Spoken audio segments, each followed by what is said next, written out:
కొంతాల రామకృష్ణ గారు.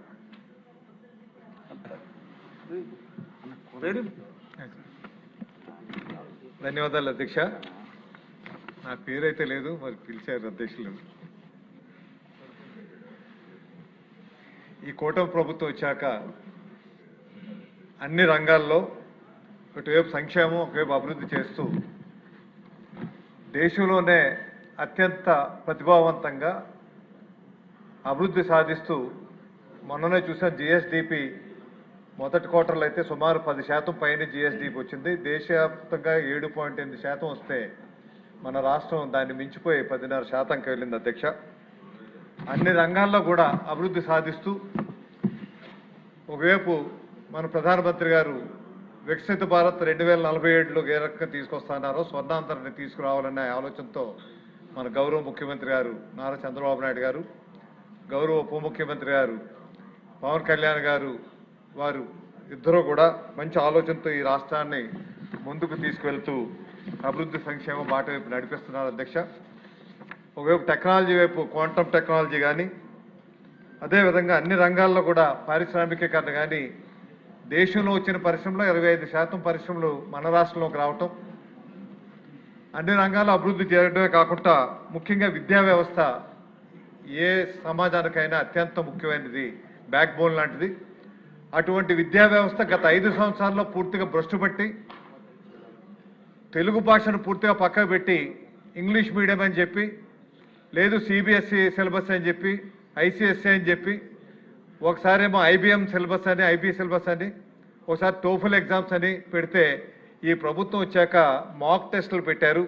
మన గౌరవ విద్యాశాఖ మంత్రి గారు మాక్ టెస్టులు పెడితే అందులో 9, 10వ తరగతులు పెడితే కనీసం మీకు 40% మంది కూడా క్వాలిఫై అయినట్టు పరిస్థితి లేదు అధ్యక్ష. ఆ విధంగా అన్ని రకాలుగా భ్రష్టుపడిపోయి విద్యా వ్యవస్థను సర్వనాశనం చేసినటువంటి ఈ వ్యవస్థను మళ్ళీ పూర్వవైభవాన్ని తీసుకొని వచ్చి విద్యా వ్యవస్థలో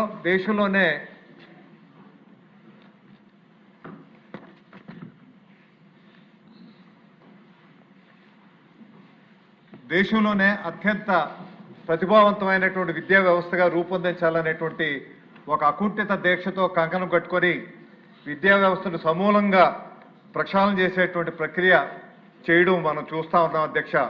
అందులో భాగంగానే డిఎస్సి సెలక్షన్ కానీ, అదేవిధంగా అడ్మిషన్స్ గతంలో ఎప్పుడు కూడా గవర్నమెంట్ స్కూల్స్ నుంచి ప్రైవేట్ స్కూల్స్కి అడ్మిషన్ రావడం చూసాను తప్పితే ప్రైవేట్ స్కూల్స్ నుంచి గవర్నమెంట్ స్కూల్కి రివర్స్ అడ్మిషన్ రావడం అన్నది మేము ఈ ఏడాదే చూసాం అధ్యక్ష. ఈ 2 సంవత్సరాల్లో అంటే ప్రభుత్వ విద్యా వ్యవస్థ పనితీరు బట్టే ప్రైవేట్ స్కూల్లో వేసే పిల్లలను కూడా తీసుకొని వచ్చి గవర్నమెంట్ స్కూల్లోనే వేసేటువంటి పరిస్థితి. అదేవిధంగా పాస్ పర్సెంటేజ్ చూస్తే మొన్నైతే సుమారుగా హయ్యెస్ట్ మన ఈ 15 సంవత్సరాల్లో ఇంత పాస్ పర్సెంటేజ్ ప్రభుత్వ స్కూల్లో ఉన్నటువంటి పరిస్థితి గతంలో కూడా ఎప్పుడు చూడలేదు అధ్యక్ష. ఇటువంటి అన్నీ కూడా చూసి కేవలం ఈర్ష్య, ద్వేషం, పగా పెట్టుకొని ఈ ప్రభుత్వం మీద బురద చల్లాలనేటువంటి ఆలోచనతో తనకి చేత కాదు, చేతనైనటువంటి ప్రభుత్వం చూస్తే ఈర్ష్యతో, పగతో ఆయనకి లోపల ఏం చేయాలో తెలియనటువంటి పరిస్థితుల్లో లేనిపోని అబండాలన్నీ పెట్టి చాలామంది ఢిల్లీతో కంపేర్ చేస్తున్నారు అధ్యక్ష. ఢిల్లీ కాదు అధ్యక్ష, వారు ప్రభుత్వ హయాంలో వారు చేసే ఒకే ఒక్క నియామకం ఏంటంటే public service commission. Andhra Pradesh public service commission ఏదైతే ఉందో అందులో పూర్తిగా లోపభూయిష్టంగా పబ్లిక్ సర్వీస్ కమిషన్లో కూడా ఇంత ఘోరాలు జరుగుతాయని మొట్టమొదటిసారిగా తెలుసుకోవడం అధ్యక్ష. అది డిజిటల్ వాల్యుయేషన్ అట. ఎప్పుడు చరిత్రలో ఎప్పుడు డిజిటల్ వాల్యుయేషన్ ఎప్పుడు వెళ్ళలేదు అధ్యక్ష. దాంతోపాటు మళ్ళీ మాన్యువల్ వాల్యుయేషన్ మళ్ళీ 2 సార్లు, మళ్ళీ దాని మీద చెరిపివేతలు, ఇవన్నీ వాళ్ళు ఇష్టం వచ్చినట్టు మనం చూసే విద్యా వ్యవస్థలో పరీక్ష పేపర్లు కరెక్ట్ చేయడం చూసాను తప్పితే ఎక్కడో రిసార్ట్లో కూర్చొని పరీక్ష పేపర్లు కరెక్ట్ చేయడం అన్నది ఇదే మొదటిసారి వింటున్నాం అధ్యక్ష. ఇటువంటి లోపాలన్నీ జరిగాయి కాబట్టి, రిపోర్ట్లో వస్తున్నాయి కాబట్టి దాన్ని కప్పిపుచ్చడం గురించనే ఈ డిఎస్సి అనేటువంటి ఒక నెపం చూపించి బురద జల్లే కార్యక్రమం తప్పితే ఇందులో వేరే ఏది కూడా కాదు అధ్యక్ష. ఎందుకంటే పరీక్షల పేపర్లు లీక్ చేసే గుణం ఉన్నటువంటి వ్యక్తులు వాళ్ళ దగ్గర ఉన్నారు.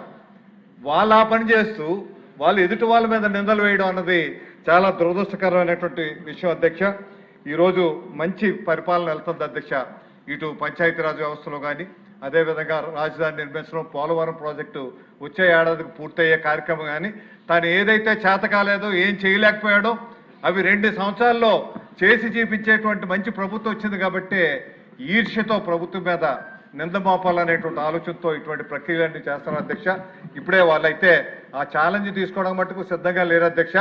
వాళ్ళు కెమెరాలో ఇంట్లో కూర్చొని వర్చువల్ రియాలిటీతో బ్రతుకుతారు తప్పితే వాళ్ళు వాస్తవాలు జీర్ణించుకునేటువంటి పరిస్థితి వాళ్ళకి ఏమాత్రం లేదు అధ్యక్ష. ఇటువంటి వాళ్ళ మీద మనం దృష్టి పెట్టుకునే కంటే ఏ ప్రయత్నం అయితే చేస్తున్నారో ఈ ముందుకు వెళ్ళి ఈ కార్యక్రమం విజయవంతంగా చేసి ఆఖరికి ఎటువంటి పరిస్థితులు ఉన్నారంటే వాళ్ళు మీకు గతంలో అయితే వాళ్ళు ఏ స్థాయికి వెళ్ళారంటే ఆఖరికి పిల్లలు ఇచ్చేటువంటి యూనిఫామ్లు కానీ వాళ్ళకి ఇచ్చే చెక్కీలు కానీ గుడ్డుల్లో కానీ అవినీతి చేసి వేలాది కోట్ల రూపాయలు అవినీతి చేసి పిల్లల పొట్టలు కొట్టేటువంటి పరిస్థితి తీసుకొచ్చిన వాళ్ళు వాళ్ళ నైతికంగా ఏమాత్రం కూడా హక్కు లేదు ప్రశ్నించే హక్కు. వారు వెనక చూసుకొని వారి చరిత్ర చూసి మాట్లాడాల్సినటువంటి అవసరం ఉందనేసి మీ ద్వారా తెలియపరుస్తూ అవకాశం ఇచ్చిన మీకు నా హృదయపూర్వక ధన్యవాదాలు. వేమిరెడ్డి ప్రశాంత్ రెడ్డి అధ్యక్ష కూటమి ప్రభుత్వం అధికారంలోకి రాగానే